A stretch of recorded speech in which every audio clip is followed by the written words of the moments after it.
Normally volunteering কি হয়, একটি দলগত কাজ। বই বুঝে পড়ার বিষয়টাতে খুবই এমফ্যাসিস করি।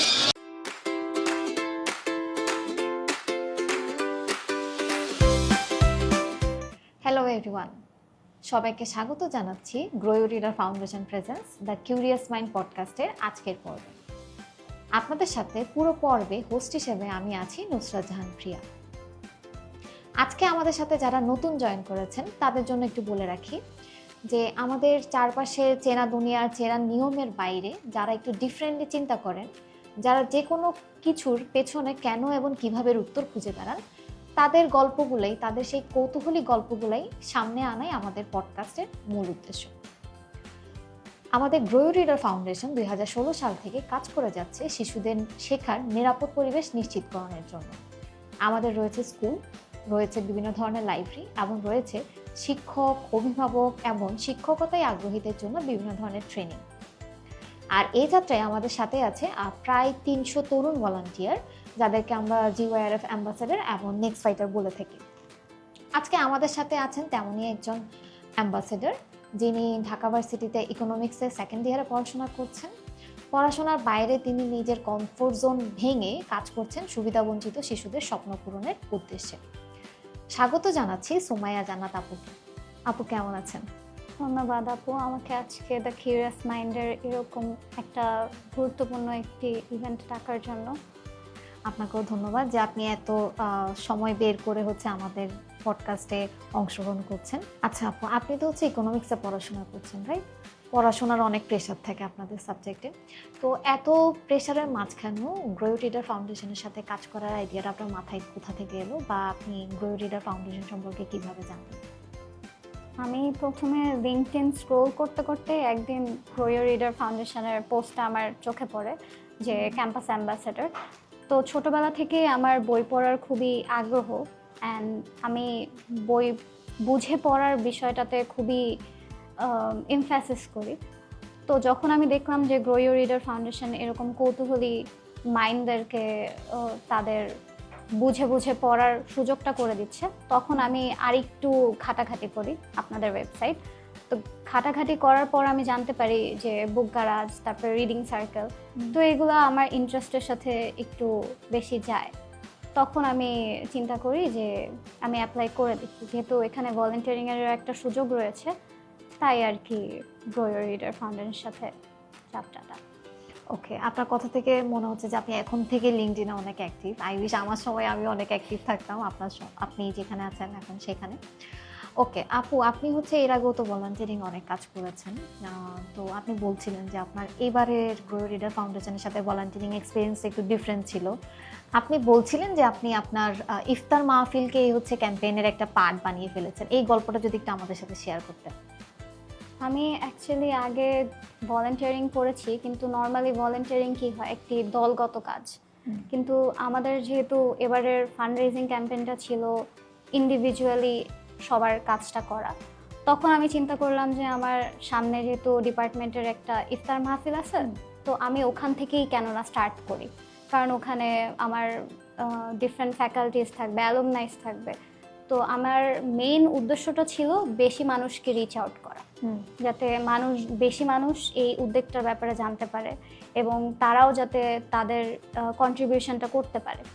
তাই আমি ফার্স্টে আমার ডিপার্টমেন্টের ইফতার মাহফিলে এরকম একটি স্টেশন করি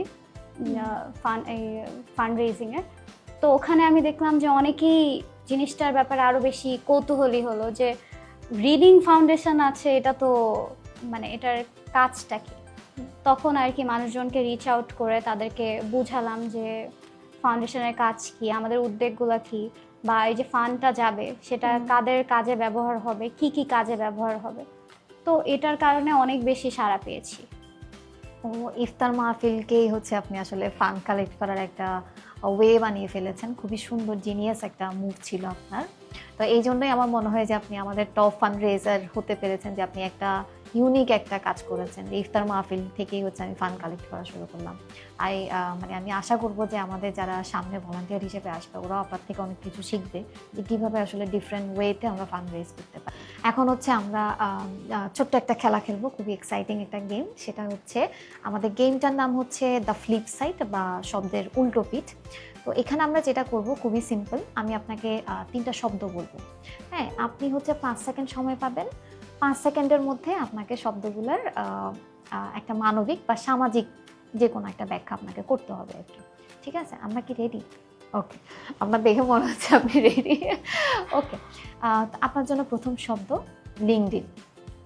লিঙ্কডইন তো ফার্স্টে আমাদের মাথায় কি আসে যে কর্পোরেট ব্যস্ততা বা কি, কিন্তু সামাজিক বা মানবিক দিক থেকে দেখতে গেলে লিঙ্কডইন যদি আমরা প্রপারলি ইউজ করি তাহলে আমরা আমাদের সমাজের যাদের হেল্পটা দরকার তাদের জন্যও কিছু একটা করার ওয়ে খুঁজতে পারি, বা কিছু ডিফারেন্ট বা ক্রিয়েটিভ সাইডসও আছে লিঙ্কডইনের। So I think লিঙ্কডইনের।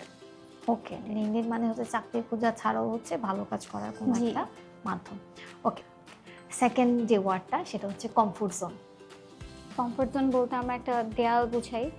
তো কমফোর্ট জোন, আমি যদি কমফোর্ট জোন এর বাইরে যে কিছু আমার স্কিলগুলোকে কাজে লাগে একটা ভালো জিনিস করতে পারি তাহলে নিশ্চয়ই আমি মানুষের কাজে আসতে পারবো। তো এটাই কমফোর্ট জোন। ওকে, আপনার কাছে এটা মনে হচ্ছে? জি।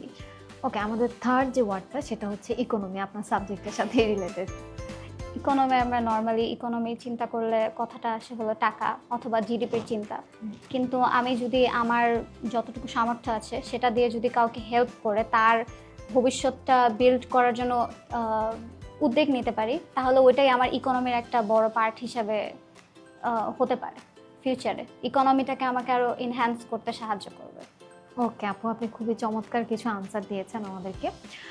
আপু, এই পর্যায়ে হচ্ছে আমি আপনার থেকে একটু জানতে চাইবো যে আপনি তো ফান্ড রেজ করেছেন অনেক লম্বা সময় ধরে, তো এই পুরো প্রসেসটাতে আপনার কি কোনো স্কিল ডেভেলপ হয়েছে কিনা, আপনার কি মনে হয়? জি আপু, আমার স্কিল ডেভেলপ হয়েছে। সব থেকে বড় যে স্কিলটা ডেভেলপ হয়েছে সেটা হলো ওই যে কমফোর্ট জোন। নিজের কমফোর্ট জোনের বাইরে গিয়েও যে আমি কিছু করতে পারি বা আমার যদি কিছুতে আগ্রহ থাকলে আমি সেটার প্রতি যদি আমি টাইম ইনভেস্ট করি অ্যান্ড এফোর্টস দিই তাহলে আমি একটা ভালো আউটকাম পাবো। এটাই আমি আর কি ফান্ড রেজিং থেকে শিখেছি। আর সব থেকে বেশি যেটা শিখেছি সেটা হলো ধৈর্য, আর হলো কমিউনিকেশন স্কিলস, যে মানুষের সাথে কিভাবে কথা বলতে হবে, কনফিডেন্স নিয়ে কিভাবে কথা বলতে হবে, তাদেরকে কিভাবে ডিফারেন্ট উদ্বেগের ব্যাপারে জানাতে হবে, অ্যান্ড নিজেও জানা, প্লাস নিজেও যে আমি কাজটা কেন করতেছি, আমার কাজের উপর যে মানুষের লাইফের উপর একটা ইম্প্যাক্ট পড়বে সেটাও আমার অ্যাকচুয়ালি স্কিল ডেভেলপমেন্টে হেল্প করেছে। আর সব থেকে বড় যে স্কিল না, যে রিয়েলাইজেশনটা হয়েছে সেটা হলো যে আমরা যারা আমাদের সক্ষমতা আছে, আমরা যদি আমাদের এই সক্ষমতাটা কাজে লাগাই, অনেকেই আছে সমাজে যারা পরিস্থিতির শিকার কিন্তু তাদের ওই আগ্রহটা আছে যে তারা কিছু করতে চায়, ভবিষ্যতে ভালো করতে চায় বা পড়ালেখা করতে চায় বা পড়ালেখা আগে এগিয়ে নিয়ে যেতে চায়। তো আমি as a citizen or as a human আমি তাদেরকে কিভাবে হেল্প করতে পারি বা আমার কোন একটা স্মল স্টেপ তাদের লাইফে একটা বিগ চেঞ্জ আনতে পারবে, সেটাই আর কি আমার এখান থেকে একটা শিক্ষা ছিল যে আমার হয়তো বা ছোট ছোট উদ্যোগ বা ছোট ছোট চেষ্টা একজন মানুষের জীবন বদলে দিতে পারে। সো এটাই ছিল আর কি আমার এই ফান্ড রেজিংয়ের টোটাল যে লার্নিংটা। ওকে, আপনার সেলফ রিয়েলাইজেশনটা আমার খুব পছন্দ হয়েছে। মানে আপনার মতো সেলফ রিয়েলাইজেশনটা যদি বাকিদেরও হয় আমার মনে হয় যে আমাদের সমাজটা আরও অনেক সুন্দর হবে। আপু, আমরা আমাদের পর্বের একদম লাস্টে চলে এসেছি। এখন যদি হচ্ছে আমি বলি যে আমাদের সামনে যারা নেক্সট ফাইটার বা হচ্ছে ভলান্টিয়ার হিসেবে জয়েন দিবে ওনাদের জন্য যদি আপনি কিছু বলতেন। অবশ্যই, যারা নেক্সট ফাইটার বা ক্যাম্পাস অ্যাম্বাসেডর হিসেবে জয়েন করবে গ্রো ইউর রিডার ফাউন্ডেশনে, এখানে আসলে আমাদের শেখার স্কোপটা বেশি, অ্যান্ড এটা যে একটা ভলেন্টিয়ারিং ওয়ার্ক সেটার ব্যাপারে যদি আমরা কম ফোকাস করি, আমি যদি এটা চিন্তা করি যে এখান থেকে আমি নিজের কি ডেভেলপমেন্ট করতে পারতেছি, একটা ভলেন্টিয়ারিং ইভেন্ট থেকে আমার নিজের কি স্কিল ডেভেলপ হচ্ছে, আর আমি লাইফের রিয়ালিটি বা আমাদের সমাজের রিয়ালিটির ব্যাপারে কি জানতে পারছি আর সমাজে আমি কতটুকু অবদান রাখতে পারছি সেটার উপরে আর কি আই থিঙ্ক এমফ্যাসিসটা দেওয়া উচিত। আর জীবনে তো বাধা আসবেই, ডিফারেন্সেস আসবে। সো আমাদের কাজ হলো এটাকে একটা মোটিভেশন হিসেবে কাজে লাগায় সামনে এগিয়ে যাওয়া। আর এটা at the end of the day failures, তারপরে যদি কোনো বাধা থাকে, এগুলো আসলে আমার লাইফেরই একটা পার্ট।